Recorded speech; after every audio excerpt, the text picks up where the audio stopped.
A graça e a paz do Senhor a todos vocês, meus irmãos, meus amigos que estão aí nos acompanhando hoje. Para a gente é uma alegria estarmos aqui mais uma vez reunidos nessa quarta-feira. Essa que é a primeira quarta-feira do mês de agosto. E nós vamos ter também hoje, no final do nosso encontro, a celebração da Ceia do Senhor. E vamos estabelecer já a partir de hoje, né? Toda a primeira quarta-feira do mês, pelo menos por enquanto, nas quartas-feiras, pelo menos por enquanto, nas quartas-feiras, mas todas as primeiras quartas-feiras do mês, nós estaremos aqui celebrando a Ceia do Senhor, né, com propósito, com entendimento, com clareza, trazendo também ensino, trazendo também revelação da palavra, trazendo um compartilhar de dons do Espírito Santo. São em momentos como esse da Ceia do Senhor que muitas pessoas, durante toda a minha jornada ministerial, foram curadas, foram alcançadas, foram, de alguma forma, supridas em suas necessidades. E como o Aldo falou, né, a gente vai, aos poucos, cuidando das nossas emoções e vamos nos fortalecendo uns aos outros, vamos gerando vínculos cada vez mais próximos aqui, mesmo distantes geograficamente, mas através da tecnologia estamos próximos uns aos outros e podemos realmente nos afagar, né? Poder esquentar o coração um do outro sempre que a gente tivermos reunidos aqui.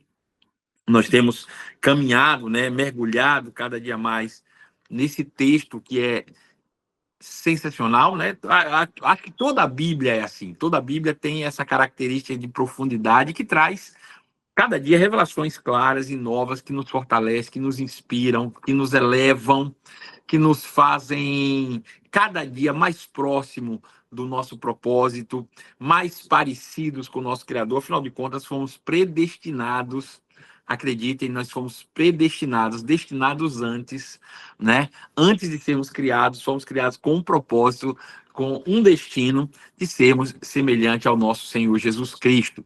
E o propósito de Deus era um só, é que Jesus fosse o primeiro dentre muitos irmãos iguais a ele, que pudesse servir a Deus em espírito e em verdade. Então nós estamos aqui hoje, e eu queria mais uma vez convidar você a abrir sua Bíblia na segunda carta do apóstolo Pedro, no capítulo de número 1, a partir do verso 5, por favor, né? A gente poderia ler de novo do 1 só para reinteirar. Vamos ler do 1, né? No 1 não, do 3. Só para a gente se reinteirar de novo do contexto do bíblico desse texto, a gente vai focar depois a partir do verso 6 e vamos entrar naquilo que é o tema dessa noite.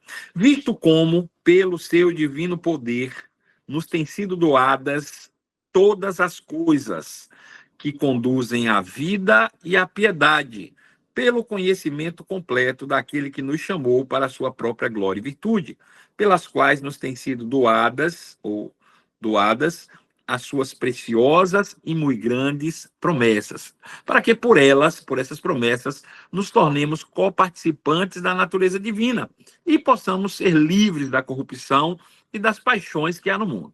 Então, é por esse motivo, por isso, que nós devemos reunir toda a nossa diligência e, então, associar a nossa fé à virtude, e com a virtude, o conhecimento, e com o conhecimento, o domínio próprio, com o domínio próprio, a perseverança, e com a perseverança, a piedade, e com a piedade, a fraternidade, e com a fraternidade, o amor. Porque essas coisas existindo em vós, e em vós aumentando, essas coisas têm o poder de fazer com que vocês não sejam nem inativos, nem frutuosos no pleno conhecimento do nosso Senhor Jesus Cristo. Lembrando que todas essas qualidades que nós temos aprendido aqui nas quartas-feiras, né, sobre esse texto, sobre esses conselhos tão práticos do apóstolo Pedro, elas juntas, né, formam um acervo que vai impedir que nós sejamos infrutíferos, inoperantes. Eu gosto da versão, a mensagem que diz o seguinte: com essas qualidades ativas e aperfeiçoadas em nossa vida, a grama jamais vai crescer debaixo dos nossos pés. Nem um dia passará sem que a sua recompensa chegue até nós, enquanto vocês amadurecem na experiência com o nosso Senhor Jesus Cristo. Essa expressão é sensacional, né? É impossível ficar parado se essas qualidades existirem em nós. É isso que ele está dizendo. Enquanto essas qualidades existirem em nós e nós estiverem em pleno crescimento, é impossível que nós nos tornemos inativos, que nós nos tornemos infrutuosos, que nós nos tornemos estáticos no que diz respeito à vida cristã. A gente vai se mover de alguma forma, e se a gente não se move, o Espírito acaba nos movendo de uma forma ou de outra. Então, veja, eu quero só fazer um breve resumo aqui daquilo que nós já vimos até agora. Basta a gente entender que isso tem que estar claro na nossa mente. E eu quero fazer aqui um breve parêntese, porque às vezes eu digo, isso deve estar claro na nossa mente, e às vezes você não entende o que eu quero dizer com isso deve estar claro na nossa mente. Acredite, você precisa ter um conceito muito claro na sua mente, que se não tiver claro na sua mente, não vai ser praticado de forma alguma. Você jamais vai conseguir praticar aquilo que não é claro na sua mente. Se você não conseguir entender mentalmente as coisas como devem ser feitas, você não vai conseguir fazer aquilo que se precisa ser feito. Então, é importante que isso crie para você uma visão, que isso crie uma imagem, que isso crie um conceito claro na sua mente, né, no seu intelecto, para que você possa, sobre esse pensamento, né, sobre essa visão clara, né, na sua mente, você possa construir a sua vida cristã. É isso que a Bíblia requer de nós, né? Não é o simples fato de ouvir uma mensagem que te abençoa. É a compreensão dessa mensagem, é assimilar essa mensagem, é trazer ela para a sua vida prática e transformá-la em ação. Quando você faz isso, então os resultados serão plenamente visíveis na sua vida. Então, o que o escritor está falando aqui? Que Deus, quando pensou no seu plano redentivo, ele já pensou de uma forma que não houvesse brechas ou furos para que você dissesse, eu me esforcei, mas não consegui. Se você seguir as regras que Deus estabeleceu previamente para que se pudesse viver a vida cristã, por assim dizer, né? Se é que existem regras, mas os princípios a serem vividos, não tem como dar errado na sua vida. Então, eu quero que você pense sobre isso. Primeiro, a Bíblia diz claramente que, através do seu divino poder, ele nos deu tudo o que nós precisamos para a vida aqui na Terra. Mas não é para qualquer vida, uma vida biológica, porque qualquer pessoa que está respirando, a gente julga que esteja vivo. Né? E isso é importante ter em mente também. Não é porque uma pessoa está respirando que ela está viva.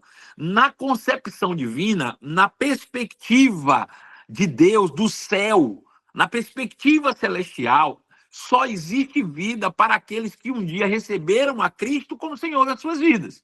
Ainda que se esteja respirando, ainda que se esteja no corpo, um pulsante, o sangue natural, terreno, diante de Deus, eu não posso asseverar que essa pessoa está viva se ela não tiver a Cristo como Senhor da sua vida. A Bíblia diz que a vida está no Filho. Quem tem o Filho tem a vida. Então, nós, quando recebemos a Cristo como Senhor e Salvador das nossas vidas, nós recebemos essa vida de volta. E Ele nos deu tudo o que era necessário através do seu Espírito que nós veio habitar quando nós aceitamos a Jesus como Senhor e Salvador da nossa vida. Nós recebemos a vida do próprio Deus. Então, hoje nós podemos dizer que podemos e temos a possibilidade de vivermos uma vida plena aqui na Terra, uma vida perfeita, uma vida suprema aqui na Terra. E não sobreviver, né? O que eu muito vejo às vezes é irmãos, crentes, e até a gente mesmo, muitas vezes, em algumas áreas da nossa vida, se a gente fizer uma análise mais criteriosa, a gente vai ver que a gente não está vivendo, a gente está sobrevivendo. Né? E essa não é a perspectiva de Deus. A perspectiva de Deus é que nós tenhamos vida. E não é apenas vida, é uma vida abundante, é uma vida plena, é uma vida que é sobrenatural, mas está acima de qualquer perspectiva humana, terrena, natural, que você possa imaginar.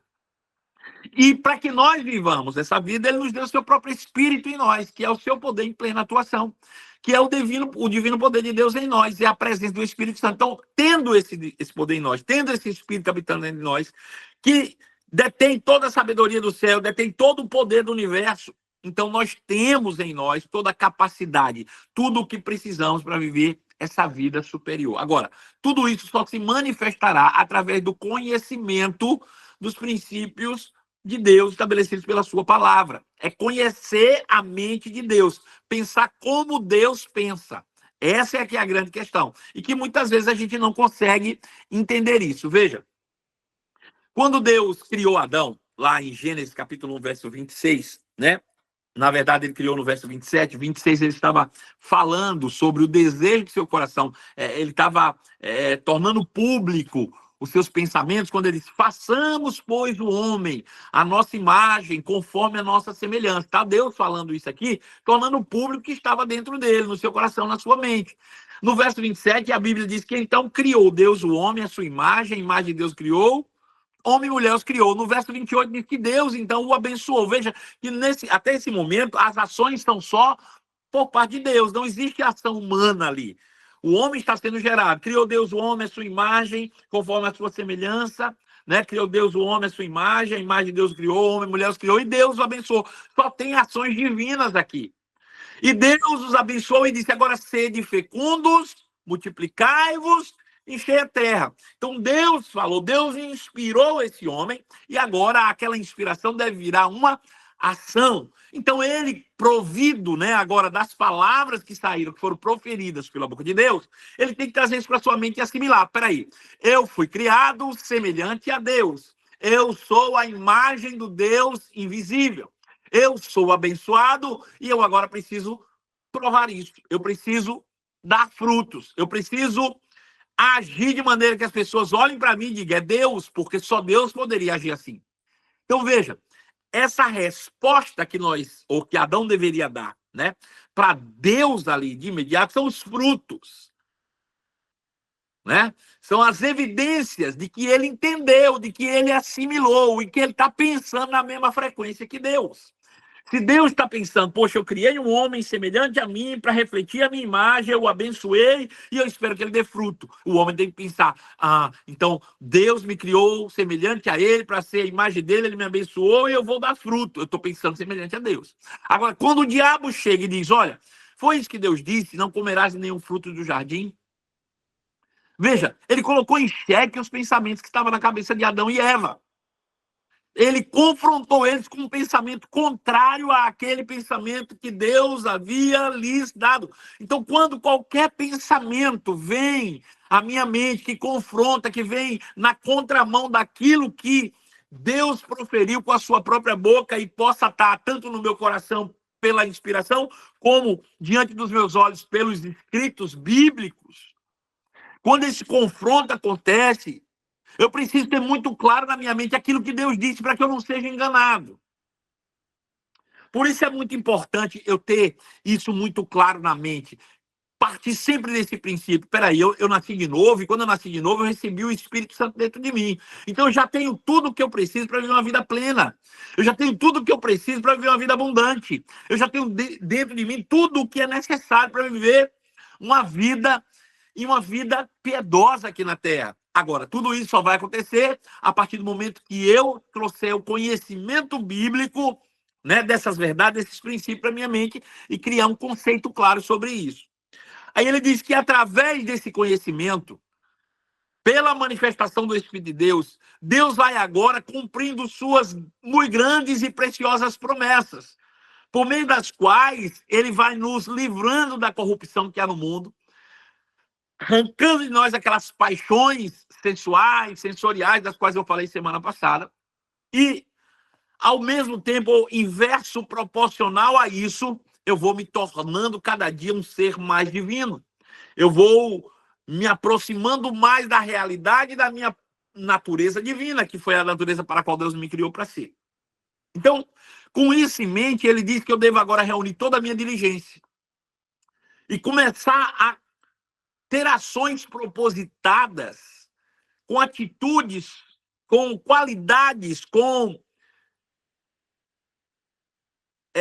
como é que eu vou usar a palavra aqui? Com atitudes mesmo, com motivações, essa é a palavra melhor, coerentes, construindo uma atitude construtiva, né? Uma vida que se constrói sobre pilares aqui de princípios, que vai gradativamente me levando à operosidade, né? Começar a dar frutos, começar a manifestar, porque essa é a ideia de Deus desde o início, que nós dessemos frutos. Quando a Bíblia diz que é impossível, se essas qualidades estiverem em nós, estiverem crescendo, nós nos tornarmos infrutíferos, veja, é exatamente o princípio pelo qual Deus falou em Gênesis, que uma vez que o homem foi criado semelhante a Deus, para refletir a sua imagem, foi abençoado ou dotado de uma capacidade de frutificação, ele precisa evidenciar isso. É impossível que ele não dê fruto. Agora veja, o que fez com que ele não desse fruto? Um pensamento diferente daquilo que Deus havia colocado em sua mente. Então, eu tenho que trazer isso muito claro na minha mente todos os dias. Todos os dias tem que fazer isso. Agora, veja, eles reuniram, então, toda a minha diligência e sobre essa nova oportunidade que eu recebi da parte de Deus, de uma nova vida sendo iniciada a partir de Cristo, eu construí agora sobre essa nova vida com princípios que eu vou estabelecendo aos poucos na minha vida e me tornando cada dia mais parecido com o meu próprio Criador. Então ele diz que sobre essa vida cristã, a primeira coisa que eu devo colocar sobre ela é o conhecimento. E esse conhecimento nós já vimos que é inteligência. Eu não posso viver a vida cristã sem que seja com inteligência. Né? Primeira virtude, na verdade, a virtude é uma vida virtuosa. Eu viver uma vida realmente de forma consciente, buscando não exceder nas coisas que não são, de fato, divinas, vamos botar dessa maneira. Então, viver uma vida com um padrão excelente, viver uma vida disciplinada, viver uma vida moral, viver uma vida que seja virtuosa. Sobre essas virtudes, eu devo colocar a sabedoria, eu devo colocar o meu intelecto, eu devo colocar o meu conhecimento. Então, eu começo agora a assimilar isso e trazer essa assimilação, meditar e pensar cada dia mais e questionar aquilo que eu já sei até hoje, né? Fazer perguntas para mim mesmo. Será que eu estou fazendo certo? Será que eu estou andando correto? Sabe, queridos, eu não sei você, mas eu faço isso todos os dias. Hoje eu estava mais cedo orando, conversando com meu pai, e enquanto conversava com ele, eu falei, Deus, eu posso estar errado. Eu acho que eu estou certo, né? Mas eu posso estar errado. E se eu estiver errado, pai, me corrige. Me corrige. O senhor conhece meu coração e sabe como eu sou rápido em me arrepender. Sabe como eu sou rápido em pegar uma direção diferente quando eu entendo que aquele não é o caminho que eu devo trilhar. Então me mostra se eu estiver errado. Então eu estou questionando as minhas ações todos os dias. Eu não estou falando de pecado, não, queridos. Eu não estou falando de pecado. Eu estou falando de tomar decisões do tipo, por exemplo, estar aqui nesse culto ou não estar? Fazer um culto desse ou não fazer? Pregar ou não pregar? Abrir mão de um horário de trabalho para me preparar, me capacitar ou não fazê-lo? Sabe? Então, são coisas que parecem boas no primeiro momento. Você diz, cara, mas isso é uma coisa mais óbvia do mundo. Mas, às vezes, o óbvio não é tão óbvio quando ele fere os princípios divinos. Então, eu preciso me questionar e saber, será que eu estou correto? Será que as minhas ações estão corretas? Isso é inteligência, né? E sobre essa inteligência, eu começo a colocar o autocontrole, o domínio próprio. Porque é inteligente ter domínio próprio. É inteligente ter autocontrole. É inteligente, né? Você parar para pensar que as suas ações podem trazer resultados danosos, como eu havia falado aqui agora. É se questionar, colocar inteligência sobre isso, né? E ter autocontrole. Porque se de repente, queridos, cá entre nós, eu começo a perceber, só um exemplo aqui, não é que isso está acontecendo não, tá bom? Mas é um exemplo. Se no meio da minha trajetória eu começo a perceber que talvez uma reunião como essa pode trazer peso, dano ou qualquer tipo de problema para o reino de Deus, quer dizer, eu não posso ser obstinado, né? E querer, não, mas eu tenho que fazer porque eu fui pastor a minha vida inteira, eu tenho que fazer isso. E se não for a vontade de Deus para mim agora? E se não for a vontade de Deus para todos nós hoje? Então eu tenho que, sobre essa inteligência, colocar autocontrole. Eu não posso estar aqui pregando para você por vaidade, por exemplo. Eu não posso estar aqui pregando para você só para provar para todo mundo que hoje eu posso pregar o evangelho. Eu não posso estar aqui pregando para você hoje só para poder dizer que eu não estou parado. Sabe, queridos? Tem que haver um propósito e tem que estar direcionado para a vontade de Deus. Se não fosse a vontade de Deus, queridos, acredite, nós não teríamos passado no segundo ou terceiro culto, porque eu mesmo não iria adiante. Então, pegando esse exemplo, é só para que você entenda que o autocontrole é fundamental na sua vida, para que você não saia por aí fazendo tudo só porque parece que é correto. Só porque parece que é justo. Só porque parece que é piedoso. Então, o autocontrole vai te ajudar a dizer sim e não. Muitas vezes. E muitas vezes a gente vai ter que dizer não para coisas que para todo mundo vai parecer lícito. Mas lá dentro, no seu coração, você sabe que você não deveria.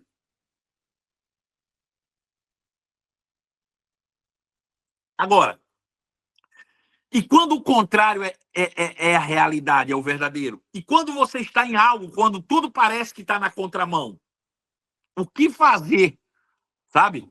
Eu posso ser guiado, me deixar levar, tomar decisões com base na emoção, nas circunstâncias, sabe? A expectativa do nosso coração muitas vezes é chegar aqui num culto como hoje, anunciado como ceia, e ter 30, 40 pessoas assistindo conosco. E se não tiver? Por isso eu vou ser menos espiritual, por isso eu vou deixar de fazer e achar que não está acontecendo, achar que não é Deus. Bom, aí nesse momento a Bíblia diz que sobre esse domínio próprio exige que nós coloquemos algo chamado perseverança. Perseverança, queridos. Porque essa palavra perseverança, ela é diretamente ligada àquilo que nos sustenta na vida cristã, que é a fé. A perseverança, de fato, é a filha mais velha da fé. Eu não sei se você entende quando eu falo que a perseverança é a filha mais velha da fé, mas essa é a verdade que eu consigo imaginar. Porque, por exemplo, se eu estou crendo em algo, se eu estou convicto que aquilo é a vontade de Deus para a minha vida, se eu já olhei nas Escrituras Sagradas e aquilo bate, se essa é a vontade de Deus, está tão claro, tão nítido. Não importa o que está acontecendo na minha volta, não importa as minhas emoções, não importa talvez os sintomas, as dores, talvez não importa se tem, se não tem dinheiro, se está fluindo, se não está, se está de fato fácil, se está leve. O que importa é prosseguir e nunca, jamais desanimar. E esse prosseguir sem jamais desanimar, de cabeça erguida, a Bíblia chama de perseverança. E o que significa essa palavra perseverança? A palavra perseverança, em primeiro lugar, significa estabilidade. É interessante pensar sobre isso. Por quê? Porque se nós estamos aqui e somos perseverantes naquilo que um dia foi começar, Deus usou a vida do João Paulo, Deus usou a vida da Juliana para entrar em contato conosco, para nos incentivar, e aí vocês foram pegando juntos. Né? Como eu falei, alguns vão ficando pelo meio do caminho, mas isso é normal. Mas nós estamos aqui firmes, perseverantes. A primeira coisa que a perseverança exige de nós, ou que ela reflete na realidade do que nós estamos falando hoje, é estabilidade. Estabilidade. Ou seja, eu não posso ser guiado aqui por número de participantes. Pode ser que um dia eu abra aqui só tenha eu e mais um. Mas eu preciso continuar, eu preciso perseverar. E sem deixar que essas circunstâncias externas afetem o meu desempenho, afetem o meu compromisso, afetem a minha seriedade, afetem diretamente a minha vontade, o desejo de alcançar, não importa. Se tem uma coisa que eu aprendi no ministério foi isso, queridos. Não importa se eu estou pregando para 1, se eu estou pregando para 10, se eu estou pregando para 100. Não me importa, eu sempre prego com as mesmas convicções. Por quê? Porque não depende de quem está lá, depende de quem está aqui dentro de mim, falando através da minha vida. Então, a estabilidade é fundamental, sabe? Agora, trazendo para a tua vida prática, por exemplo, você começou a sua vida em Cristo, você tem a sua vida a fazer diários. Você decidiu começar um negócio, você decidiu começar uma academia, você decidiu começar uma dieta, você decidiu começar um tipo de vida diferente agora, mais saudável, né? Você precisa ter estabilidade. Estabilidade, autocontrole e estabilidade. O autocontrole ou o domínio próprio para dizer assim, não, você não vai desistir, você vai continuar.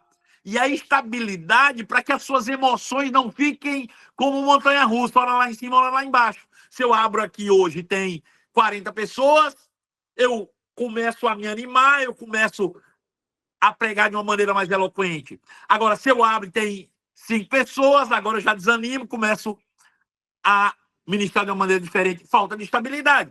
Então, a perseverança, de forma primária, ela significa ter estabilidade. Então não me importa as circunstâncias à minha volta, não me importa o que está acontecendo à minha volta, não me importa as pressões que eu possa estar sofrendo em qualquer área da minha vida, eu preciso me manter estável. Estável. E a forma de se manter estável é manter-se continuamente com a palavra na mente, na boca, no coração. Na mente, ou no coração, na mente, na boca. Tanto faz a ordem aí, mas continuamente você não pode parar de pensar na palavra, falar a palavra e meditar na palavra em todo o tempo. É isso que vai manter você em plena estabilidade. A segunda coisa que a Bíblia fala que significa a palavra perseverança é constância. Constância. Como eu havia falado no último culto, os brasileiros têm a fama de serem criativos. Eles são excelentes, né? De iniciativa, começam algo, se empolgam, fazem, têm ideias extraordinárias. Mas quantos param pelo meio do caminho? Quantos desistem? Quantos deixam que as circunstâncias à sua volta determinem os resultados e não a sua perseverança por meio de uma constância?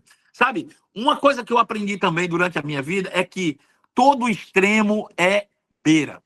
Todo extremo é perigoso. Sabe, pessoas que costumam, por exemplo, ser extremistas, elas são extremos aos dois polos. Pessoas que, não, vamos fazer, estão empolgadas demais, demais, demais, excessivamente empolgadas, costumam também ser pessoas que descem para um nível de depressão muito rápido. Muito, muito rápido. Então, constância é necessário. Estabilidade, constância, sem parar. E, por último, tolerância.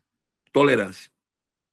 Tolerância também é uma palavra que significa ou traz um significado para a palavra perseverança. Quem é perseverante é tolerante, sabe? Muitas vezes nós vamos tolerar muitas coisas mesmo, sabe? Quantas vezes, né? No decorrer da nossa vida, você está fazendo algo que você tem convicção de que foi Deus que lhe deu para fazer, que Deus lhe direcionou a fazer aquilo, e pessoas tão próximas de você, estão dizendo assim, larga essa coisa, até quando será que você não está vendo que isso não vai dar resultado? Isso não dá em nada, não. Cadê? Cadê? Cadê? Você não falou que ia ser assim? Cadê? Deus não falou? Cadê agora? Querido, a gente precisa ser tolerante e fazer ouvido de mercador quando ouvir essas coisas, sabe? Eu gosto de um texto, eu queria que vocês abrissem, por favor, lá em Tiago. A gente vai abrir dois textos em Tiago.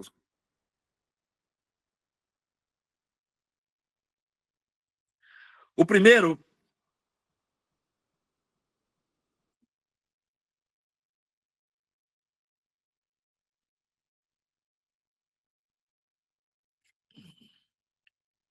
Tiago, capítulo 5, verso 7. Diz assim, Tiago 5, 7.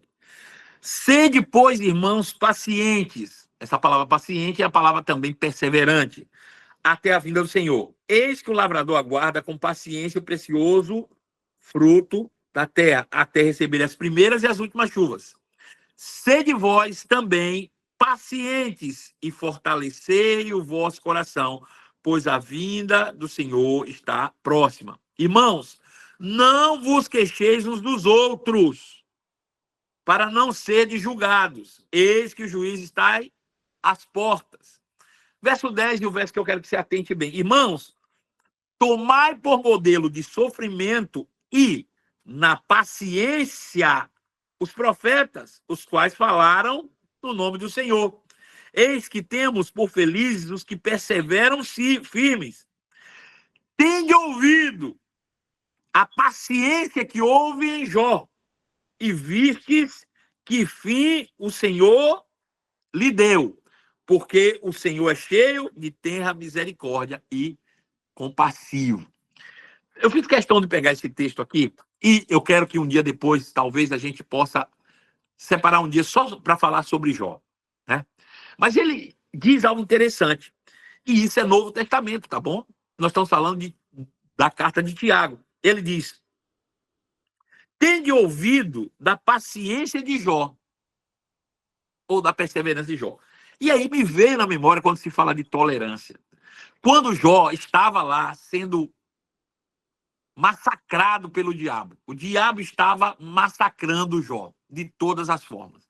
já tinha afetado a família, já tinha afetado suas finanças, agora estava afetando a sua saúde.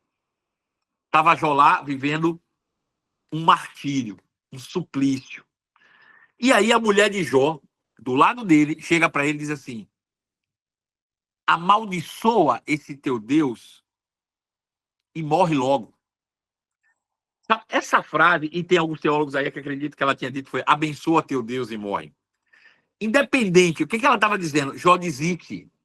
Jó, para que você ficar ainda correndo atrás de Deus? Você não está vendo o resultado. Há quanto tempo tu vem orando? E eu quero que você pegue isso para sua vida. Há quanto tempo você vem orando sobre uma determinada coisa? Há quanto tempo você vem suplicando a Deus e vendo, às vezes, coisas ruins acontecendo na sua vida? Sabe? Você sendo afetado em áreas da sua vida e você tem orado e diz, poxa vida, mas eu tô fazendo tudo certo agora, eu tenho me colocado diante de Deus, eu tenho buscado santidade, tenho feito tudo, tenho orado. E parece que nada acontece.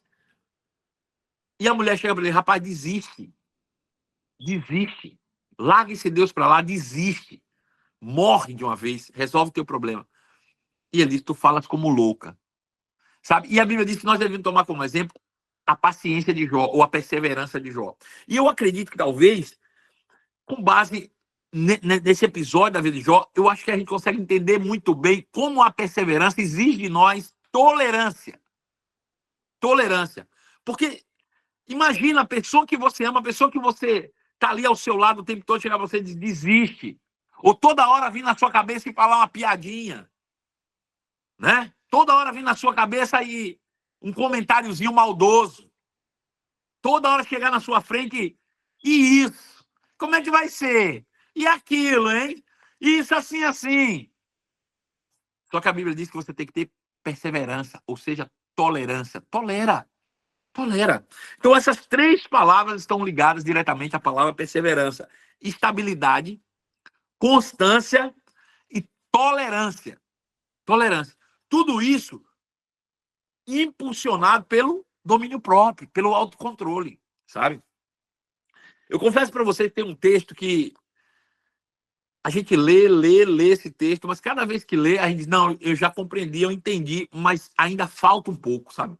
Que é ainda em Tiago, capítulo número 1, verso de número 2, por favor. Tiago, capítulo 1, verso 2.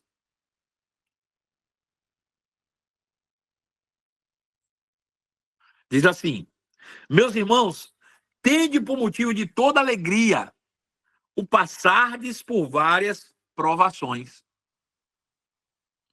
sabendo que a provação da vossa fé, uma vez confirmada, produz a perseverança. Então veja que a perseverança é um fruto direto das provações. Você não tem como dizer eu sou perseverante se você não passar por problema. É isso que você está ouvindo. Eu vou ler de novo aqui, ó. Ó, meus irmãos, tendo motivo por toda alegria, passar por várias provações, sabendo que a provação da vossa fé, uma vez confirmada, é que produz a perseverança. Agora veja, se a Bíblia diz que nós devemos colocar sobre o nosso domínio próprio perseverança, querido, isso já mostra que entre a perseverança e o domínio próprio haverão provações, pressões na nossa vida. E essa palavra provações também pode ser definida como tentações. Tentações. Ser tentado muitas vezes e você ali perseverar, permanecer firme no domínio próprio, para não ceder nem às pressões da provação, quanto às pressões das tentações. E aí, naturalmente, isso vai produzir em mim perseverança, que mostra estabilidade, constância e tolerância. E tolerância. Então, eu poderia dar inúmeros exemplos aqui, né? Nós chegamos aqui nos Estados Unidos há 2 anos, tudo novo, não houve planejamento prévio, a gente veio muito rápido, né? Em questão de 2 meses a gente definiu que viria, preparamos tudo e estávamos aqui. Desembarcamos aqui, não sabíamos o que íamos fazer por essa terra, não sabíamos se haveria trabalho para mim, para a Kátia, para o Pedro, não sabíamos se houvesse trabalho, como as crianças ficariam em casa sozinhas, porque se a gente precisar sair para trabalhar. Mas nós estávamos amparados por uma palavra de Deus. Por uma palavra de Deus. Deus havia falado conosco um ano antes, mediante todas as pressões que nós vivemos na ocasião. Essa palavra veio à tona, a gente lembrou. Experiências que hoje a gente olha para trás e vê que Deus nos guiou, né, para fazer tudo certo. Nós tínhamos aberto mão do pastoreio da igreja há mais de um ano antes. Nós tínhamos passado também a igreja já alguns meses antes. Enfim, Deus foi nos conduzindo, mesmo que a gente não entendesse o que estava acontecendo, para que tudo se encaixasse. E nós chegamos aqui na América. E eu confesso a você uma coisa, depois que eu cheguei aqui, e que nós nos estabelecemos aqui nessa cidade, e eu falei, poxa, se eu soubesse que era tão fácil, eu já teria vindo para cá antes. E assim, eu não quero dizer que é simples e que é tão fácil assim também, não. No sentido de que você se adaptar a uma nova cultura, você se adaptar a um novo idioma, a uma nova forma de vida, a uma nova moeda, a uma forma de trabalho diferente. A gente não tinha nenhuma perspectiva de trabalho por aqui. Enfim, queridos, eu vejo muitas pessoas em suas trajetórias, muitas vezes abandonando caminhos como esse que a gente começou a trilhar. E quando nós chegamos aqui, a única coisa que a gente sabia fazer era estar junto, como família, orar, pedir a Deus que nos desse direção.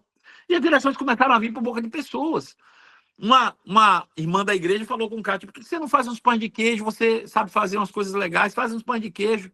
Eu tenho um salão de beleza, você leva lá no salão de beleza e vende os pães de queijo lá. Já ajuda, seu marido vai trabalhar, o Pedro vai trabalhar, você faz um pão de queijo, leva lá. Eu acho que ela falou isso até com um coração piedoso em relação à nossa família, mas ela não sabia que ela estava sendo guiada pelo Espírito de Deus para nos dar uma direção tão clara de como nós iríamos tanto viver aqui nessa terra, quanto influenciar pessoas. E nós pegamos esse conselho e começamos. Eu me lembro que o primeiro dia, Kátia fez uns pães de queijo, fez um bolo.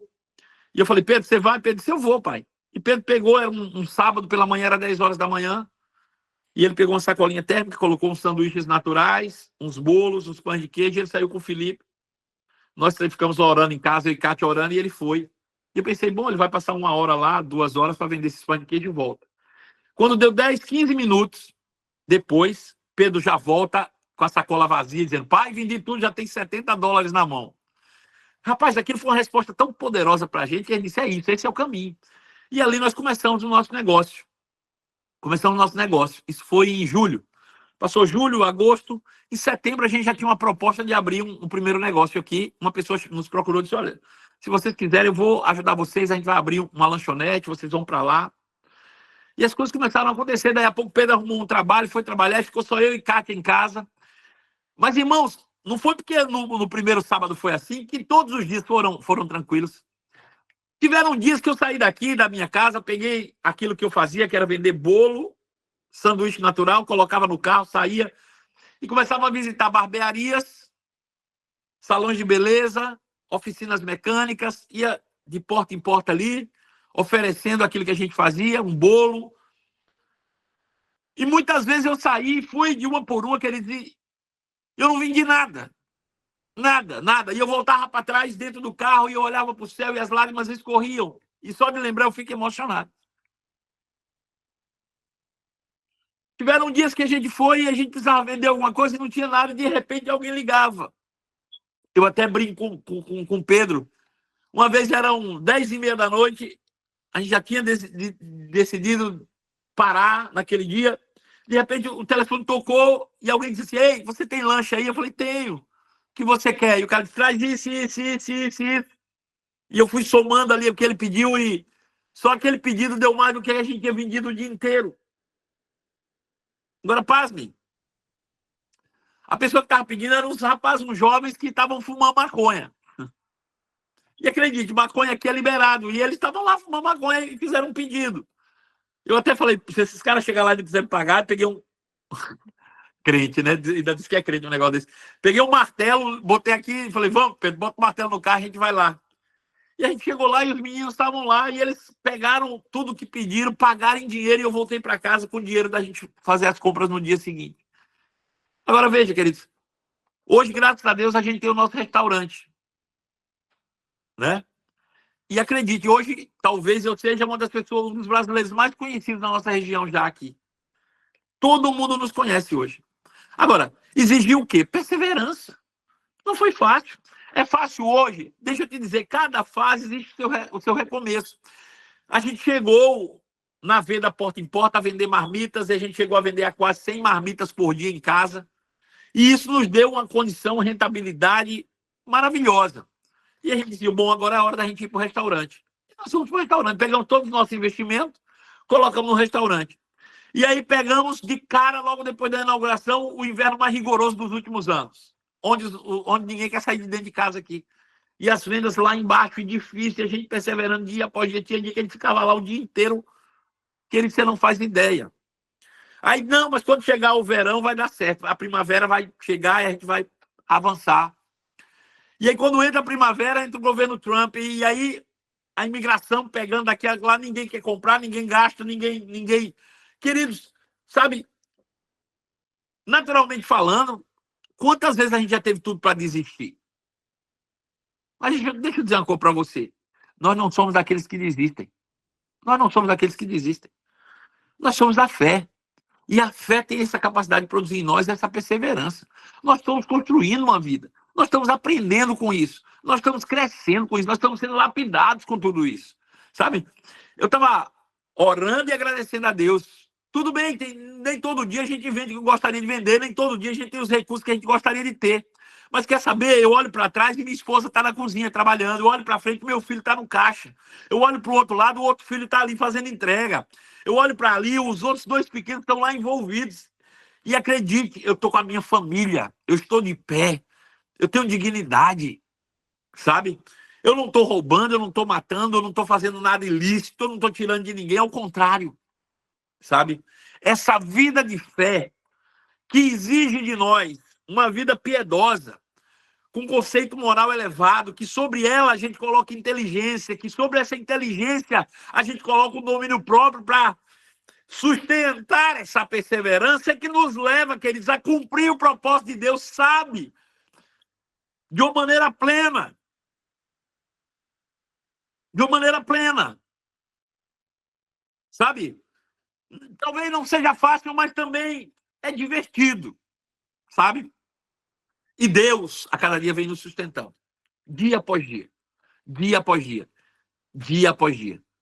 E trazendo pessoas para perto de nós. Então, que a perseverança, né?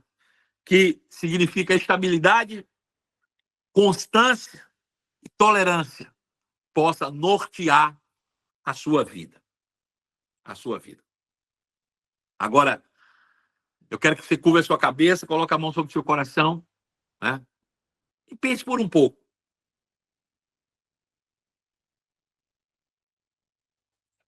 Principalmente nós, os que somos da fé, que já temos um pouco de conhecimento. Eu quero falar especificamente para vocês, que são ministros, que já estudaram no seminário, fizeram rema, escola de ministros, talvez. Eu quero falar para você, que sabe o método de como funciona. É fácil. A gente crê, confessa e acontece. E quando não acontece? E quando seus olhos não veem diretamente? E quando você está falando para todo mundo, não, querido, eu estou crendo, e por dentro você está em frangalhos. E por dentro você está se dissolvendo. Eu pergunto, você vai permanecer de pé? Quero falar para você, cuidado. Porque a fé não é matemática perfeita, não. Não é porque nós aprendemos em um seminário que se eu falar, eu creio, acontece. Acontece, mas talvez não seja no tempo que você está esperando. E isso vai exigir de você perseverança. Isso vai exigir de você se manter firme. Isso vai exigir de você um caráter aprovado. Isso vai exigir de você que você tenha estabilidade, que você tenha, de fato, constância e que você tenha tolerância. Pode parecer que é pequeno. Pode parecer que é pequeno. Mas acredite, se você permanece fiel àquilo que Deus colocou em suas mãos, acredite, as coisas grandes acontecerão. Acontecerão. Em nome de Jesus. Feche seus olhos, vamos orar. Pai amado, graças eu te dou em nome de Jesus pela vida de cada um dos meus irmãos aqui presentes. nessa reunião de santos, nesse momento, Senhor, maravilhoso em que nós estamos aqui reunidos para receber a tua santa palavra. Que a tua inspiração seja, Senhor, o norte da nossa vida. Que a perseverança, Senhor, seja fortalecida em cada um de nós. Que a gente possa fazer uma autoanálise e ver, Senhor, aquilo que a gente deixou pelo meio do caminho. Abandonou, porque nos faltou coragem, porque nos faltou estabilidade, porque nos faltou, Senhor, constância, porque nos faltou tolerância. Porque nós não toleramos. Então, eu te peço, Senhor, que nos fortaleça, que o teu Espírito ilumine os olhos do nosso coração, para que a gente possa retomar aquilo que ficou pelo caminho, Pai. Em o nome de Jesus Cristo, é isso que eu venho te pedir nessa noite. Que nesse momento o Senhor toque em cada coração, até porque, Senhor, agora nós vamos fazer, Senhor, o ponto mais alto dessa reunião, o ponto mais alto do cristianismo, que é trazer à nossa memória, Senhor, a maior de todas as esperanças, Senhor. A esperança de que um dia nós seremos resgatados desse corpo, Senhor, corruptível.